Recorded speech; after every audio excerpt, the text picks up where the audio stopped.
titiisin lang muna namin na ganito lang talaga kasi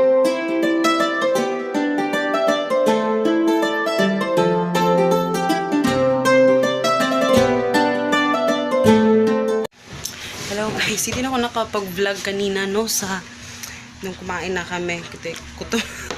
Gutom na kasi kami kaya hindi na ako nag-vlog. So ayun, tulog yung dalawa. Ako tapos ko lang maligo. At ayan. Actually nagre-relax lang ako kasi may lalaban pa ako doon pero mamaya na yon. Pero kailangan kong umupo. Hindi talaga nakakatulog pag ganito. Gusto kong matulog, no? Kasi pag gusto kong magpahinga na ano, pero hindi talaga ako nakakatulog sa lunch. Maantukin ako mamaya ng mga 4. Yun, naantukin na ako noon. Pero mamaya, si Papa magbabasketball yan. Si Hagrid punta yan sa basketball court. Mamaya dun maglalaro yun sa mga ano. So yun. Ako lang mamaya mag-isa mano dito. Pero pag natapos ko na yung mga ano ko, papunta din ako sa basketball court mamaya. Pero ayun, teka, may nagpa-shoutout sa akin eh. Kalimutan ko yung pangalan, tingnan ko muna guys. Yun, nakita ko na si Sis Charisma, hindi ko alam kung paano i-pronounce yung name. Charisma. Yun, sis, basta alam mo na yun sino ka. Kasi parati talaga siya nag-message sa akin sa Facebook. So yun, nagchat kami doon sa pero minsan hindi ko nasasagot pag busy so pasensya na. Pero yun, kung gusto niyo magkipag guys, so meron kayong gusto sabihin sa akin, doon guys pumunta sa Facebook page ko. At saka may mga nag sa akin kung pwede ba nila ako i-add doon sa aking personal na Facebook sabi ko, doon na lang sa Facebook page. Kasi guys, sana maintindihan ninyo no, na yung aking Facebook na talaga yung original talaga na yung Facebook ko talaga for parang feeling ko, iba kasi yung relasyon ko sa inyo. At saka yung sa iba din. Kasi doon kasi sa ko, nagbibisaya talaga ako doon. Kaya parang lang siya para sa mga classmates ko, mga relatives ko. Kasi hindi naman nila alam na nagpa-vlog ako yung iba. So, doon lang tayo sa page. Kasi pwede naman kayo mag-message sa akin. Kaya kagaya ni Sis Charisma, hindi ko alam kung i-pronounce So, yun, nag-exchange kami ng message, ganun. So, yun. Tapos, eto si Brad Mike, nag-message sa akin, pa-shoutout daw. So, hello sa'yo, si Brad Mike. Brad Mike lang yung nakalagay doon. Pero siya, galing siya sa abroad. Teka lang. Nakakangalay naman ito. Teka lang ha. Ayan. Naka-type muna pa tayo. Si Brad Mike. So, ayun. Kasi, siya. Viewer din natin siya. So, syempre, lalaki siya. Alam natin yun. Dahil Brad Mike. Tapos, nagko-complain siya daw sa kanyang asawa. Ito lang masasabi ko sa iyo. Salamat sa panonood. Kasi yung mga nanay, iba-iba talaga tayo. Iba tayo ng mga gusto. May mga nanay na ayaw nilang magnegosyo, may mga nanay na talagang gusto nilang plain lang talaga sila na nag-aalaga sa mga bata, ganon. So, ayun. Basta sa mga tatay na nanonood nito, huwag niyong ikukumpara, never ever, na i-compare yung mga asawa ninyo sa iba. Kasi sabi, mabuti daw ako, tinutulungan ko yung asawa ko magnegosyo. Hindi kasi ganon dapat. Dapat pinag-uusapan yan. Kung hindi man ngayon, hindi siya nakikinig sa'yo ngayon, just lang, continue na ipagdasal mo siya. Kasi one day, masasya ka na lang na nagnenegosyo na yung asawa mo. Pero wag na wag mo siyang ikumpara sa ibang mga asawa, sa ibang mga nanay. Kasi parang insulto yun sa atin, mga asawa talaga. Insulto yun. Kaya wag na wag, okay? Wag na wag niyong i-compare. Kasi iba-iba talaga tayo. Tsaka, ipapanood mo siya sa ating channel kasi maraming mga nanay dito na nagko-comment na baka, alam mo yun, mas siya, baka gusto niya lang siguro makarinig ng kakaya niya, nanay, diba, para mas ma-inspire siya na mag-budget, kasi kinukulang daw yung inapadala niya sa asawa niya kasi nasa abroad daw siya. So, ayun. So, ba't i-compare? Kasi iba-iba kasi tayo eh.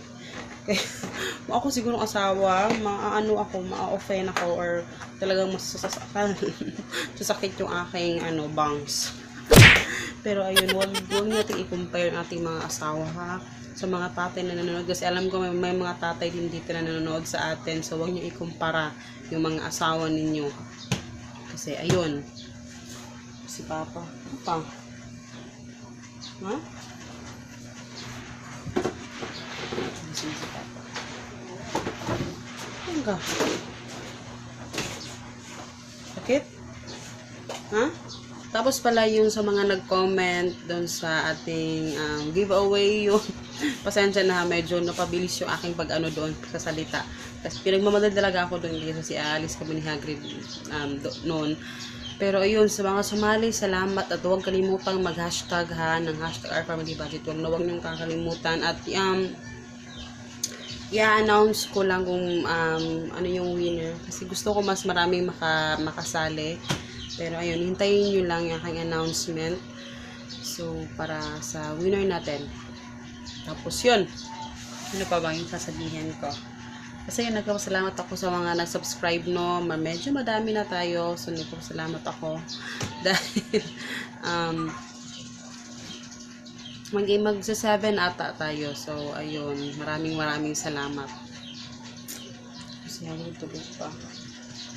Chill lang ako dito guys kasi tapos na yung labahin ko, nakapaglaban ako kaninang umaga.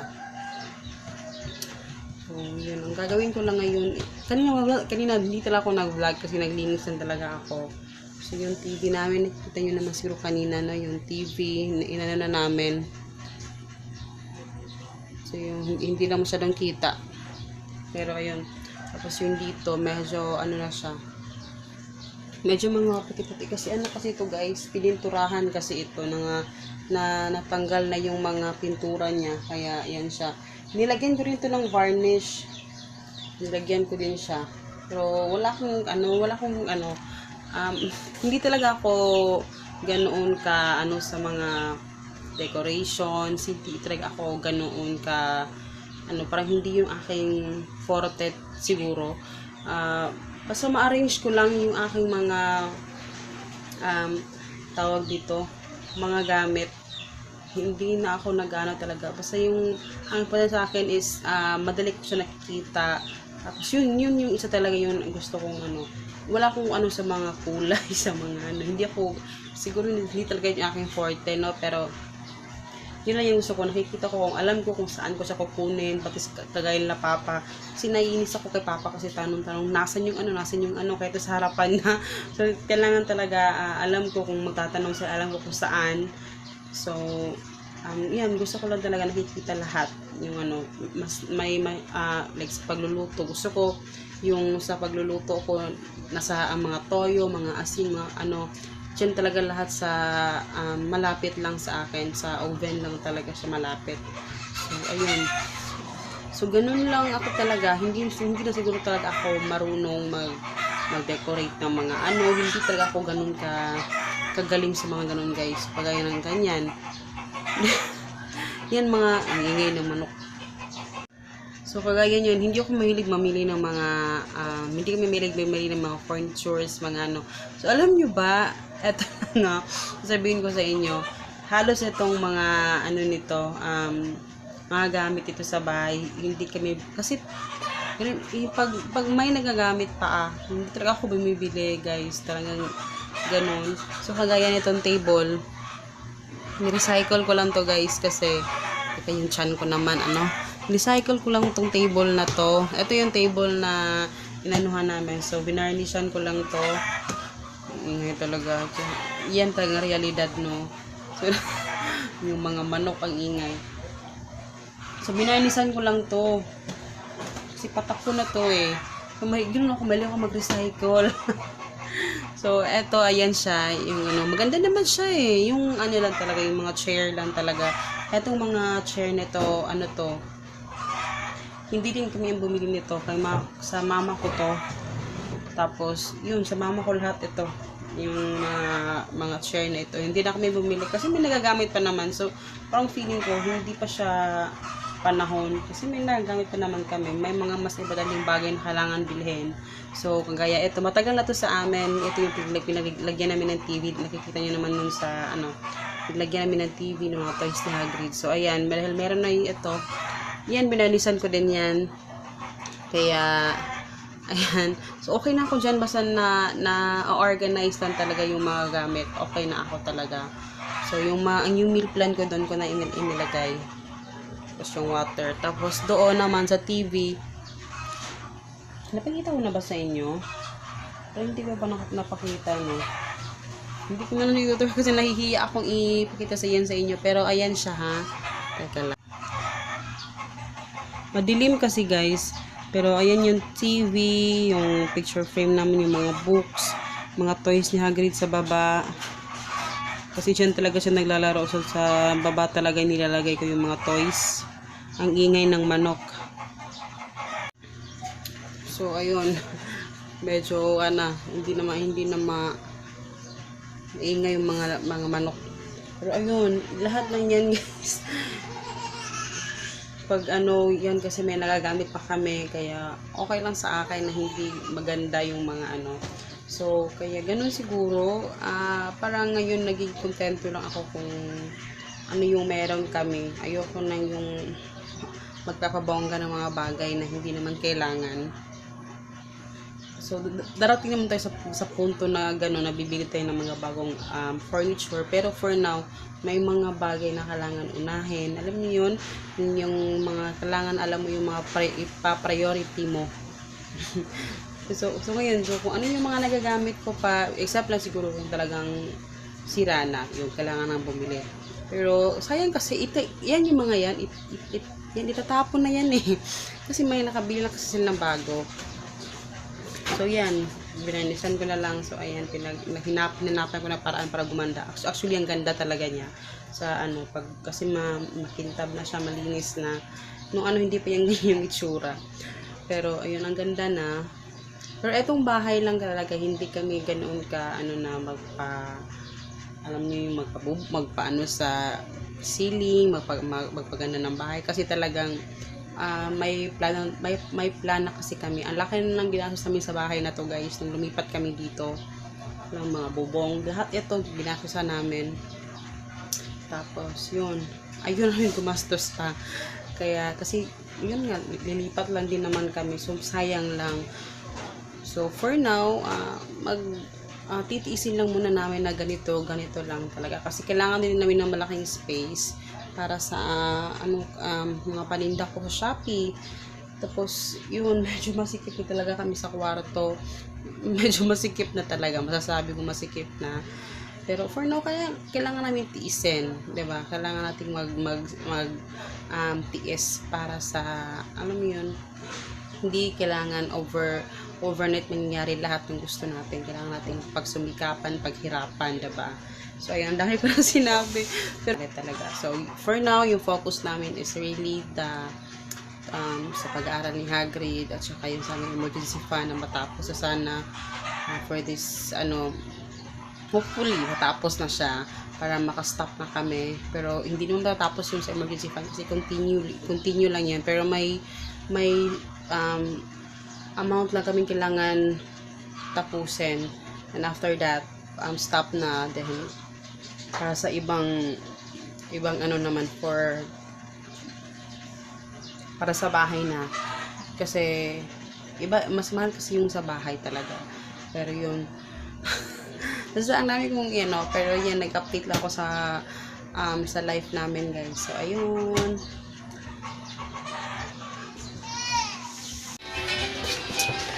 hello guys. So ayan, nagluluto ako ngayon ng banana Q dahil wala kaming snacks. So ayan, nanonood ako ng Jamarel's Homeschool Mom. Large family table. Nanonood pa kayo din yan. Ang dami niya kasi niyang anak. Ako. Pag isa lang yung anak ko, nakaka-relate din naman ako sa kanya. Pero ayan, ito yung guys, ipapaano ko to. Iyaano ko lang.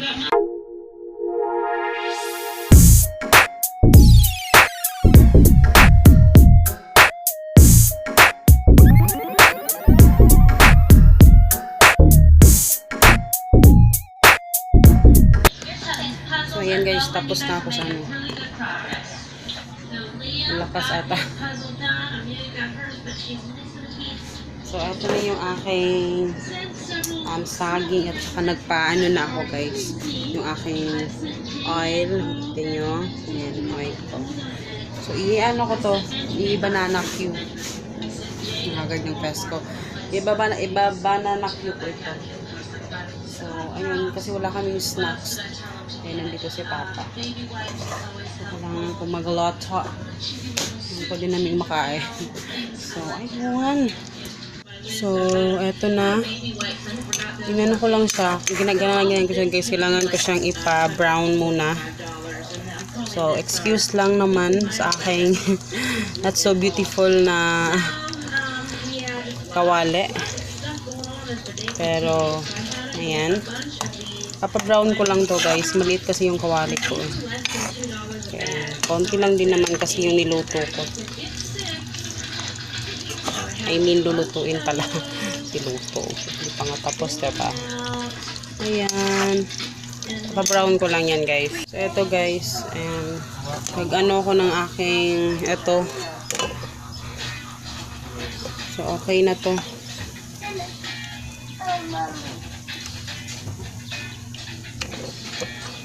Brown ko lang ng konti. Hi, guys!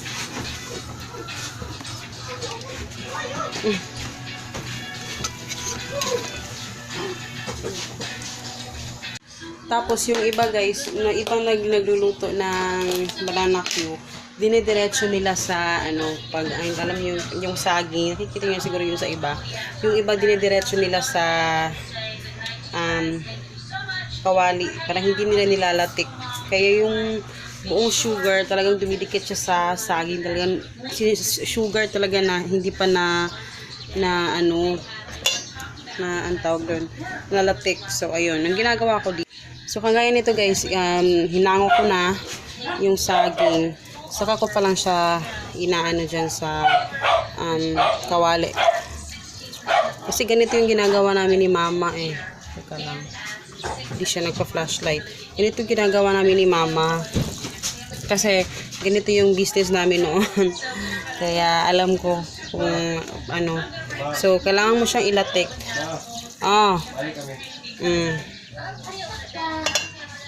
So, ayan. Dinamihan ko na.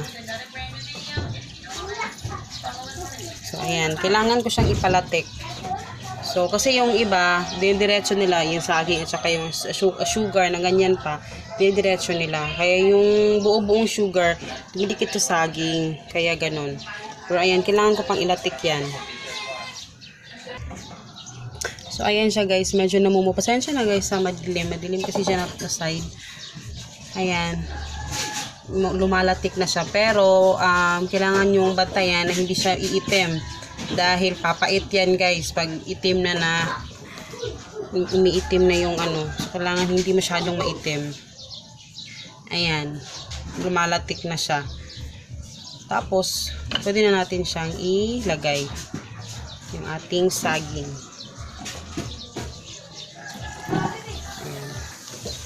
So, ganyan guys. Kailangan mo siyang ihalo-halo hanggang sa dumikit lahat, madikitan lahat ng latik ng ano ng sugar yung ating saging. So, continue lang natin ng pag ano. So, ito na siya guys. Tapos yung oil, pwede natin yang magamit sa next natin na pagluto. Ay. Ilagay ko lang siya dyan para maano yung oil niya. So, ganyan yung itsura niya guys. Pero hindi siya ganun kalatek. Sinadya ko talagang ganyan. Mas gusto ko yung ganyan na hindi siya ganun kadami yung asukal. Pero may option din naman na pwede din namang yung sobrang latik na latik talaga. Kailangan pa, ano yun, medyo, hindi naman ganun kaitim. Kasi pag sobrang itim na mapait na, yung medyo slight lang, yun, talaga yung, ano talaga yun. Tapos damihan yun ng sugar. Ito lang yung gusto ko, medyo konti lang asukal. Pero ayan, basketball ka? Hey guys. Siyempre, ito, dulas na BBN. Basketball ka? Basketball ka si Papa. Pero ayan, yan yung way ng pagluluto namin. Hawa, mahayang ka.